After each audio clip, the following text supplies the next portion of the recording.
morning, everyone. So for today's lesson, all you're going to need is a paintbrush, some water, and then one of these very special papers that should be in your Sunday school bag. Now, if we look at these, look at how weird they look. There's so many dots on it. Well, the cool thing about this paper is that all you need to turn it into paint is water.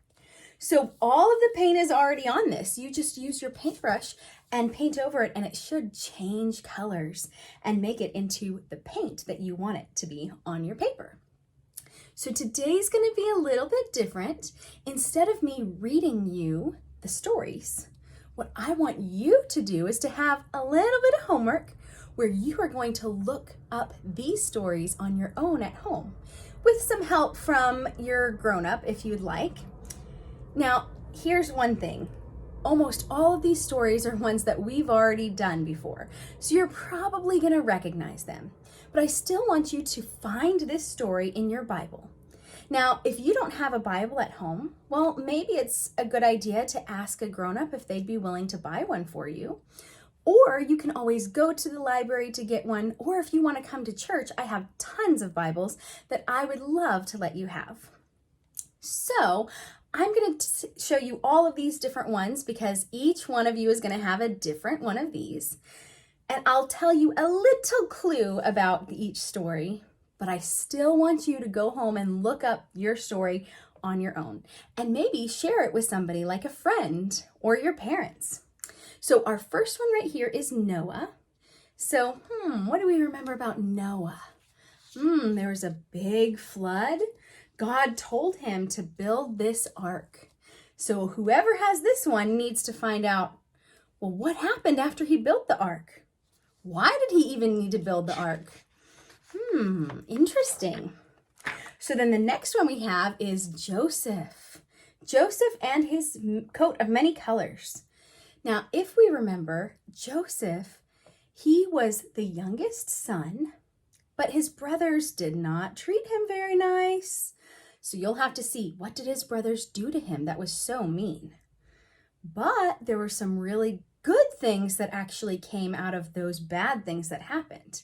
And we can remember, Joseph could interpret dreams. That means if somebody had a dream, he knew what God was trying to tell them. So somebody gets to look up this story. This one is Moses. Now, Moses is looking at a burning bush in this picture. So you may think, okay, well, the bush is on fire then, huh? But no, something special in this is that is God talking to Moses and telling him about something very important that he wants Moses to do. So you get to find out, what did Moses do? Oops, past one. Then for our next one, we also have Moses. But in this one, we have Moses parting the Red Sea. Ooh, look, the water is going on one side and the other and making a pathway. I wonder who he could be leading down that pathway. That's for you to find out. But this is Moses definitely rescuing a lot of people. Our next one is Daniel in the lion's den.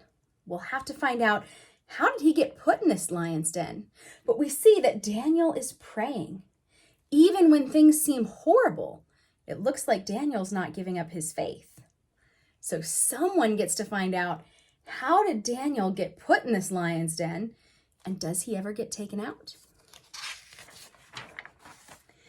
This next one is John the Baptist. And so now we're getting into the New Testament.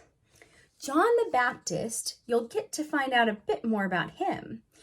But what I will tell you is he is related to Jesus.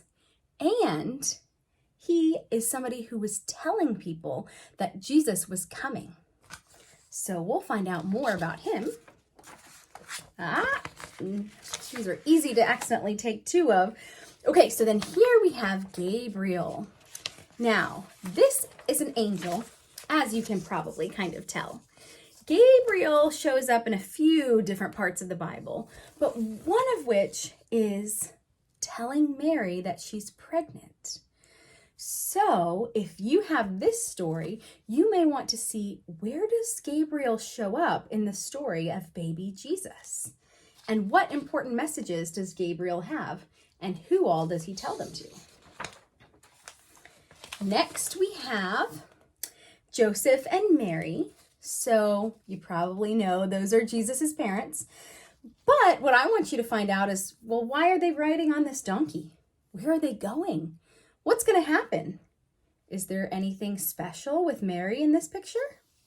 So somebody's job is going to be to find out. Next we have 3 wise men. Does this seem like it might be related to the story before? Yes, it is. What I want you to see is, where did they come from? What were they doing? Why are they here? And